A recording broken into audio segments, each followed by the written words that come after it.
those who say, Glenn Beck hasn't spoken out about this and he's got to speak out about it. Go to hell. Who are you to tell me what I have to do? Second thing, if you don't know where I stand on issues, especially when it is regarding Jews, you don't know by now, you've never listened to this show. Okay? You've never listened to this show. And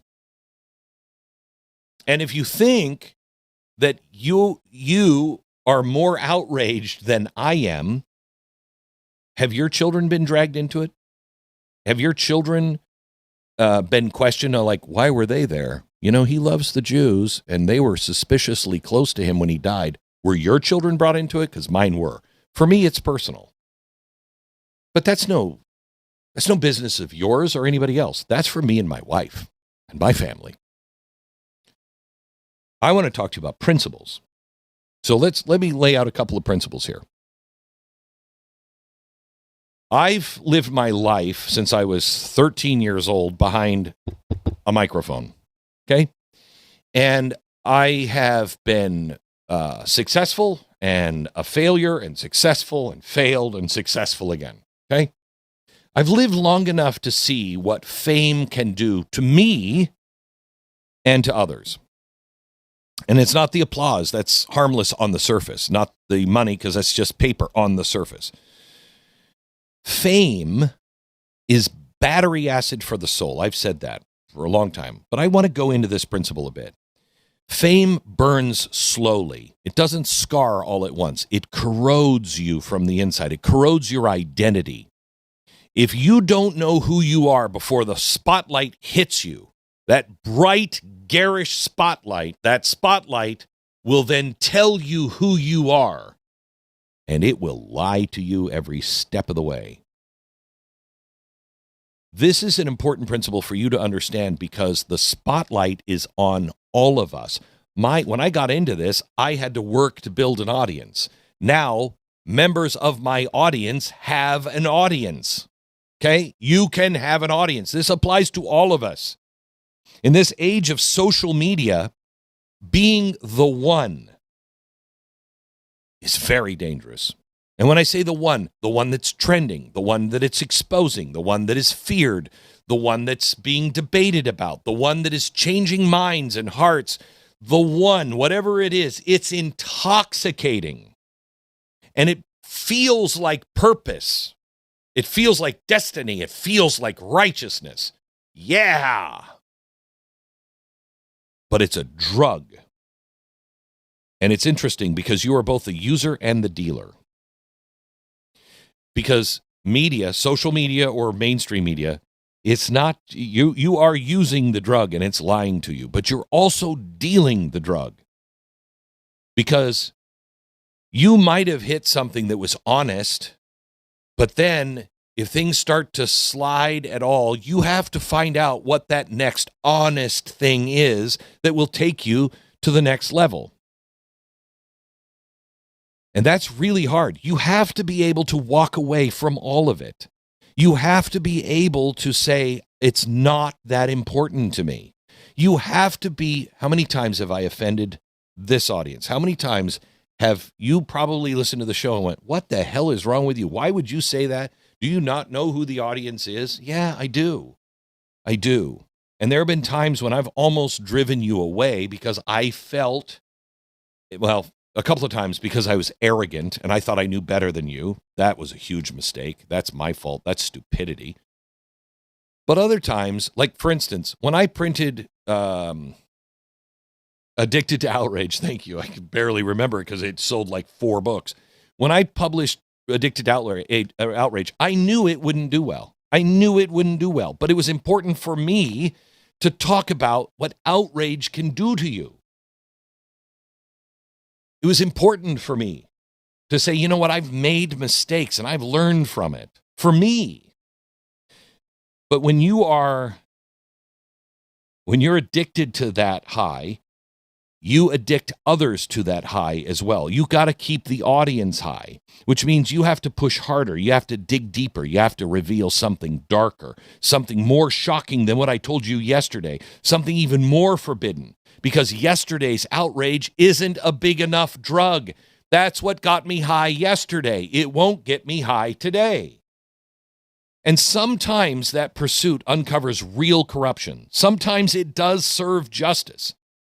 But sometimes, if we're honest, it becomes escalation for the sake of escalation. Not because truth demands it, but because the machine demands it. And once you walk down that road, stopping walking down that road is almost impossible. Okay? You have no idea. When I left Fox, it screwed with me for 4 years. Hard. It is so hard to walk away. So hard. Roger Ailes told me, you're not walking away. Nobody ever does. When he said that, I realized, oh my gosh, I really now have to walk away because he's right. Nobody does.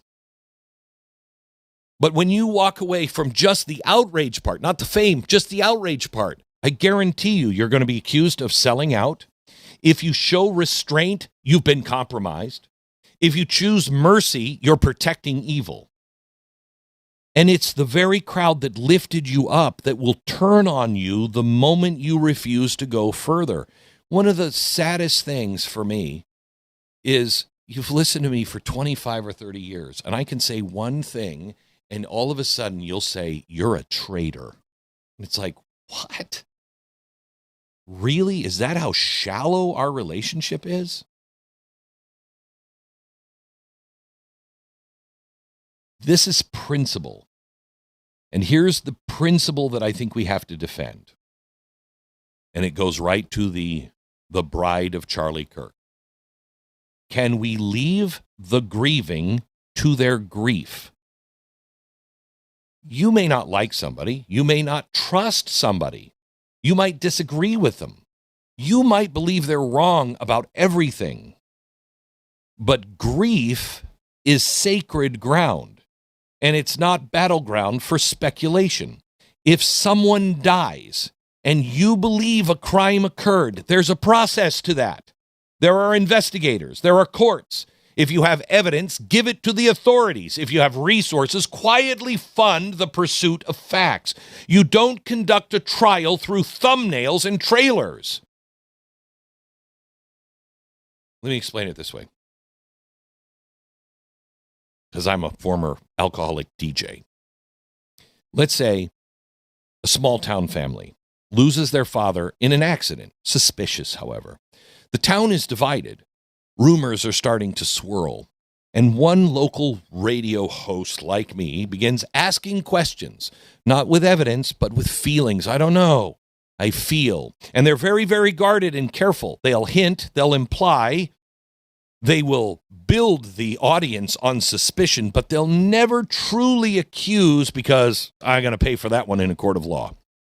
But I have this feeling. What happens? Soon the widow can't buy groceries without whispers every time she goes into the store. The children hear theories about their mom at school. 5 months later, nothing has been proven, but the damage is permanent. And even if later the host says, I was just asking questions, the community is fractured. That damage is permanent. That's the principle at stake.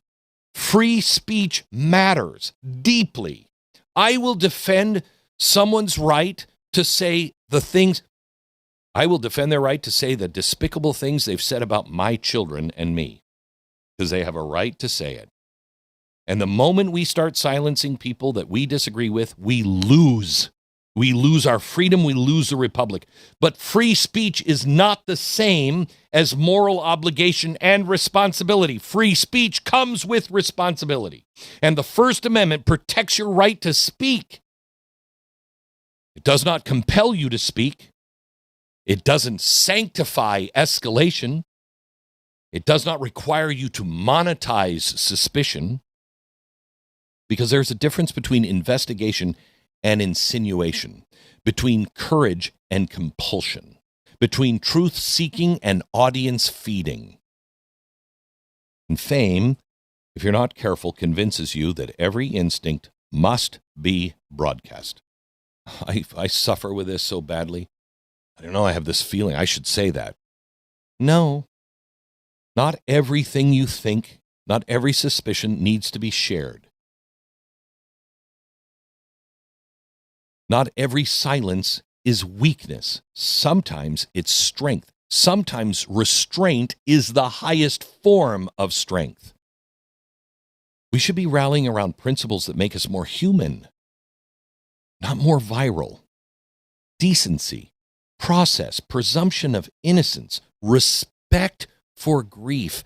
It's been 5 months. Put yourself, if this society can no longer put itself in another man's shoes and see what those 5 months must be like, and you were dogpiling in the first 3 weeks, we're a lost society.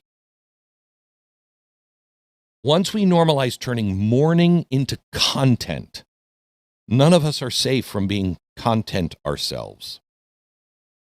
The culture that rewards behavior like this isn't just influencers. It's us. Because we click, we share, we debate, we fuel the machine. We demand people get involved. And that demand creates supply. So instead of saying, what the hell happened to fill in the blank of the influencer?